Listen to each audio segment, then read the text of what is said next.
Good morning students. आज हम पढ़ेंगे सर्किट ब्रेकर का न्यू क्लासिफिकेशन। अपन ने इससे पहले ऑयल सर्किट ब्रेकर पढ़ा था, जिसके अंदर थोड़ा अपन रिवाइज करें तो उसके अंदर जो मूविंग कॉन्टैक्ट और फिक्स कॉन्टैक्ट थे वो ऑयल के बीच में सेपरेट होते थे, जिनके बीच में आर्क फॉर्म होता था। क्योंकि वो ऑयल के बीच में सेपरेट होते थे, इसलिए जो उनके चारों तरफ जितना ऑयल होता था वो वेपराइज हो जाता था, उसके अंदर गैस बन जाती थी और वो गैस इतना तेज़ फ्लो करती थी कि वो जो आर्क बनने से जितने आयोनाइज्ड पार्टिकल बने हैं वो अपने जगह से हट जाते थे। जो गैस प्रोड्यूस होती है वो टर्बुलेंट फ्लो करती है, जिस वजह से जो आयोनाइज्ड पार्टिकल होते हैं वो हट जाते हैं और जो आर्क होता है वो परसिस्ट नहीं करता, वो आर्क ख़त्म हो जाता है। उसी सिद्धांत में ऑयल अगर अपन यूज़ कर रहे हैं ट्रांसफार्मर ऑयल, तो उसके अंदर थोड़े डिसएडवांटेज भी रहते हैं कि उससे, क्योंकि ऑयल और स्पार्क की बात हो रही है तो उसके अंदर एक्सप्लोजन हो सकता है, तो वो थोड़ा रिस्की हो जाता है। इसीलिए अपन ऑयल सर्किट ब्रेकर को अवॉइड करके दूसरे टाइप के सर्किट ब्रेकर पे आ गए, जिसका नाम है एयर ब्रेक सर्किट ब्रेकर, जिसके अंदर ये जो समस्या थी ऑयल हैंडलिंग की, ऑयल लीकेज की, एक्सप्लोजिव मिक्सचर की, वो नहीं रहती है। तो अपन अब पढ़ेंगे air brake circuit breaker. Air brake circuit breaker जैसा कि चित्र में दिखाया गया है, निम्न वोल्टेज के वायु वियोजन सर्किट ब्रेकर की अभिकल्पना 15 किलोवोल्ट पर 500 MVA वियोजन क्षमता तक के लिए की जाती है। इनका प्रयोग अपन AC तथा DC दोनों प्रकार की वोल्टेज के अंदर कर सकते हैं। इसमें चल तथा अचल संपर्क, मूविंग व फिक्स कॉन्टैक्ट प्राय ताम्र या चांदी के धातु के बने होते हैं। इन्हें मुख्य संपर्क कहते हैं, मेन कॉन्टैक्ट कहते हैं। इसके अंदर कंस्ट्रक्शन जैसा दिख रहा है, इसमें हॉर्न आर्क आकार के भी आर्कन संपर्क होते हैं, जो कि कार्बन एलॉय मिश्रित धातु के बने हुए होते हैं, जो सर्किट ब्रेकर की प्रचलन अवस्था में उत्पन्न आर्क को आगे की ओर हॉर्न के सिरों की ओर बढ़ा देते हैं। परिणाम स्वरूप आर्क का संबंध ब्लोआउट प्रणाली से जुड़ जाता है। ब्लोआउट प्रणाली की कुंडली एक अति शक्तिशाली चुंबकीय क्षेत्र उत्पन्न करती है, जिससे होकर आर्क को गुजरना पड़ता है। शक्तिशाली चुंबकीय क्षेत्र के कारण आर्क ऊपर की ओर अधिक खींचा चला जाता है और आर्क की लंबाई अधिक बढ़ती जाती है, इसलिए आर्क समाप्त हो जाता है। जैसा कि आप डायग्राम में देख सकते हैं, इसके अंदर मूविंग कॉन्टैक्ट्स, मेन कॉन्टैक्ट्स दिए गए हैं। जब भी फॉल्ट आता है तब एक हैंडल की सहायता से मूविंग कॉन्टैक्ट्स अलग कर दिए जाते हैं और जो उनके बीच में जो आर्क बनता है वो आर्किंग हॉर्न से होता हुआ आर्क स्प्लिटर में चला जाता है, और जहाँ पर एक चुंबकीय क्षेत्र बनता है जिसकी वजह से ये आर्क उसमें खिंच जाता है, और क्योंकि आर्क की लंबाई बढ़ जाती है उसकी वजह से वो अपने आप स्वतः ही ब्रेक हो जाता है, आर्क ख़त्म हो जाता है और अपने जो सर्किट है वो किसी फॉल्ट से बच जाता है और अपना सर्किट ब्रेक हो जाता है। ये प्रणाली है एयर ब्रेक सर्किट ब्रेकर की। इसके कुछ एडवांटेजेस हैं। इसके एयर ब्रेक सर्किट ब्रेकर के जो एडवांटेज हैं वो इस प्रकार है। इनकी निरीक्षण तथा परीक्षण, मतलब मेंटेनेंस और ऑपरेशन इजी होता है। इनका इंस्टॉलेशन अति सरल होता है, इसके अंदर कोई कॉम्प्लिकेटेड चीज़ नहीं होती है। इसको अपन हाथ से भी चला सकते हैं और ऑटोमेटिक भी चला सकते हैं। इसमें सबसे बड़ी बात, तेल की आवश्यकता नहीं होती। इनकी संरचना बहुत सिंपल होती है व इनका प्रचलन ऑपरेशन अति सुगम होता है, ईजी होता है। इसको कोई भी ऑपरेट कर सकता है। ये देखने में साफ़ सुथरे होते हैं क्योंकि इसमें ऑयल काम में नहीं हो रहा, और सुंदर लगते हैं। इनकी अनुरक्षण कीमत, जो मेंटेनेंस कॉस्ट आती है, वो कम हो जाती है। इनका इंस्टॉलेशन के अंदर खर्चा जो आता है वो भी कम होता है। संपर्क का जुड़ना तथा खुलना वायु माध्यम में होने के कारण इनकी बारंबार प्रचलित किया जा सकता है, इसलिए इनका प्रयोग कारखानों में अधिक किया जाता है। क्योंकि अपन पहले ऑयल सर्किट ब्रेकर यूज़ कर रहे थे और उनके अंदर अपन ऑयल यूज़ कर रहे थे, तो जितनी बार भी उनका ऑपरेशन होता था ऑयल डिकम्पोज होके ऑयल की जो क्वालिटी होती थी आर्क पंचिंग की वो कम होती जाती थी। क्योंकि जितने भी डिकम्पोजेबल जो मटेरियल होते थे वो ऑयल के अंदर रहते थे, तो जो ऑयल की कैपेसिटी है, ऑयल काला हो जाता था, ऑयल गंदा हो जाता था और वो ऑयल को चेंज करना पड़ता था। तो वो उसके अंदर एक बहुत बड़ा ड्रॉबैक था, जो कि एयर ब्रेक सर्किट ब्रेकर के अंदर ऐसा नहीं है। इसके अंदर जो भी मूविंग कॉन्टैक्ट्स हैं, फिक्स कॉन्टैक्ट्स हैं, वो एयर के बीच में काम करते हैं, जिसकी वजह से अपन इसको कितनी ही भी बार यूज़ कर सकते हैं, इसमें कोई हानि नहीं होती है। इनमें लघु परिपथन धारा को सुगमता से कम किया जा सकता है, क्योंकि लघु परिपथन धारा आर्क प्रतिरोध पर निर्भर करती है।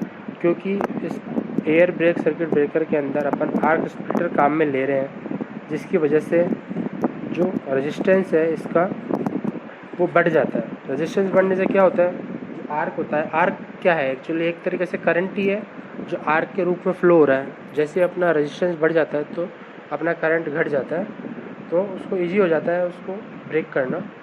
इसीलिए एयर ब्रेक सर्किट ब्रेकर का सबसे बड़ा फ़ायदा ये है, जो इसमें आर्क स्प्लिटर अपन यूज़ करते हैं, उसके जैसे आर्क बहुत जल्दी कुछ सेकंड्स, माइक्रो सेकंड्स के अंदर ही ख़त्म हो जाता है।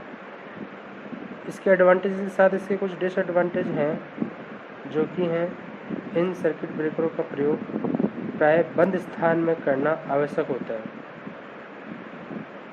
ताकि उस एयर के अंदर कुछ अदर पार्टिकल्स नहीं आए।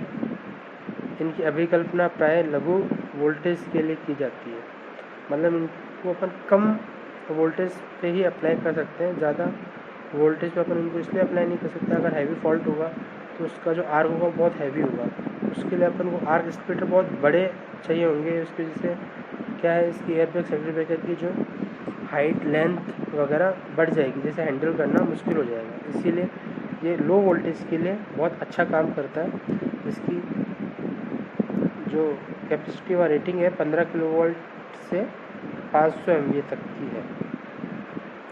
क्योंकि ये कम कैपेसिटी का था, इसलिए एक अदर क्लासिफिकेशन की अपन को ज़रूरत पड़ी, एयर ब्लास्ट सर्किट ब्रेकर, वायु ब्लास्ट सर्किट ब्रेकर, जिसकी कैपेसिटी इसकी कैपेसिटी से अधिक थी। आइए इसके बारे में पढ़ते हैं। वायु ब्लास्ट परिपथ वियोजक का उपयोग प्राय 6.6 kV वोल्ट से 132 kV वोल्ट तक तथा 132 kV से 440 किलो वोल्ट तक 7500 kVA से अधिक वियोजन क्षमता ब्रेकिंग कैपेसिटी के लिए किया जाता है।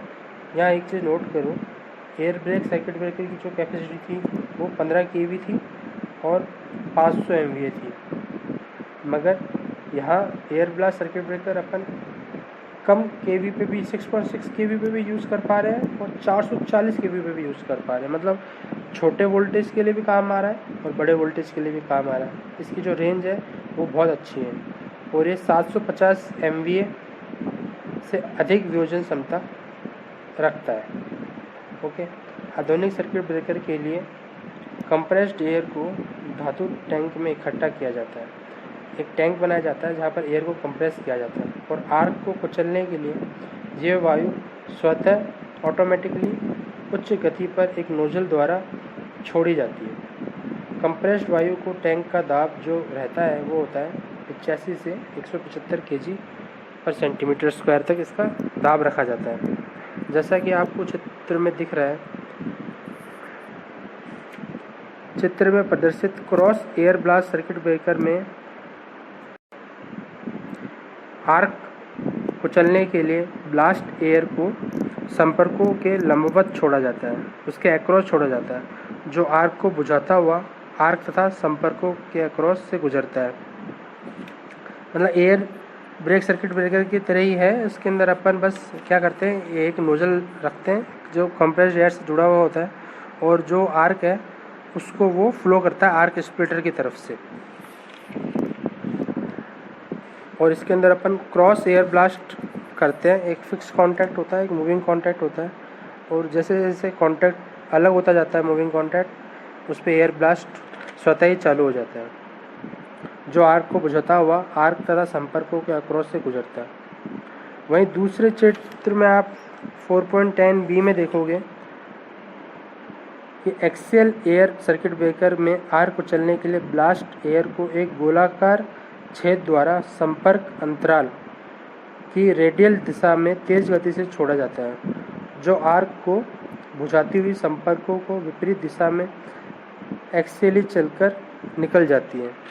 इसमें अपन दो तरीके से, एक तो single blast type axial blast circuit breaker use करते हैं, या डबल ब्लास्ट टाइप या radial blast type circuit breaker use करते हैं, जिसके अंदर दोनों सिरों पे फिक्स कॉन्टैक्ट पे मूविंग कॉन्टैक्ट के दोनों रेडियल तरीके से उस पर एयर ब्लास्ट किया जाता है, जिससे उसकी एयर क्वंचिंग कैपेसिटी बढ़ जाती है और इजीली जो आर्क होता है उसको ख़त्म कर देता है।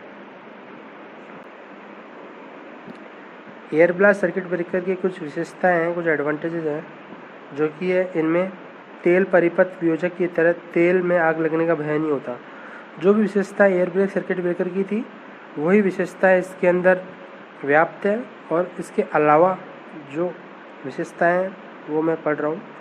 इनका प्रचलन ऑपरेशन हाई स्पीड से होता है, क्योंकि इसके अंदर अपन हाई स्पीड एयर ब्लास्ट का यूज़ कर रहे हैं, तो जो आर्क होता है वो बहुत जल्दी ही ख़त्म हो जाता है। इनके संपर्कों के शीर्ष जलकर से कम होते हैं, क्योंकि इसमें एयर आ जाती है, इसलिए जो इनके जो टिप्स होते हैं, जो संपर्क होते हैं फिक्स कॉन्टैक्ट मूविंग कॉन्टैक्ट, उनको जो डैमेज होता है आर्क की वजह से वो बहुत कम होता है।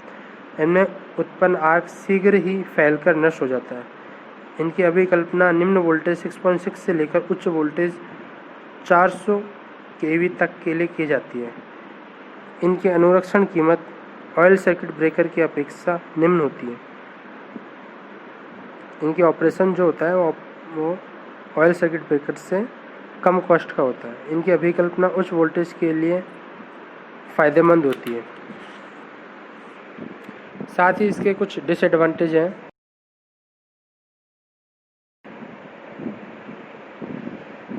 इनके लिए अतिरिक्त एयर कंप्रेसर प्लांट की आवश्यकता पड़ती है, क्योंकि अपन इसमें एक कंप्रेस्ड एयर फ्लो कर रहे हैं, तो अपन को एयर कंप्रेस भी करनी पड़ेगी। उसके लिए अलग से डिवाइस लगाना पड़ेगा, नोजल लगाना पड़ेगा, एयर को कंप्रेस करना पड़ेगा, उसके लिए अलग से प्लांट लगाना पड़ेगा, तो इसकी क्या कॉस्ट बढ़ जाती है। पाइपलाइन में वायु क्षरण की संभावना बनी रहती है। एयर लीकेज हो सकता है, नोजल है, सिस्टम है, उससे एयर लीकेज हो सकता है, जिससे इसकी एफिशिएंसी पे फ़र्क पड़ सकता है, जिसकी वजह से जो स्ट्राइकिंग वोल्टेज है उसके बढ़ने की संभावना बढ़ जाती है कि वापस से आर्क रह जाएगा। इसके अंदर करंट चॉपिंग अधिक होने के कारण अति वोल्टेज ओवर वोल्टेज की संभावना रहती है। ये इसके डिसएडवांटेज थे एयर ब्लास्ट सर्किट ब्रेकर के, जिनको अपन को देखना पड़ता है। बाकी इसके जो फ़ायदे हैं वो ज़्यादा हैं। ये एयर ब्रेक सर्किट ब्रेकर से बहुत अच्छा है और ये किसी भी वोल्टेज पे काम में लिया जा सकता है।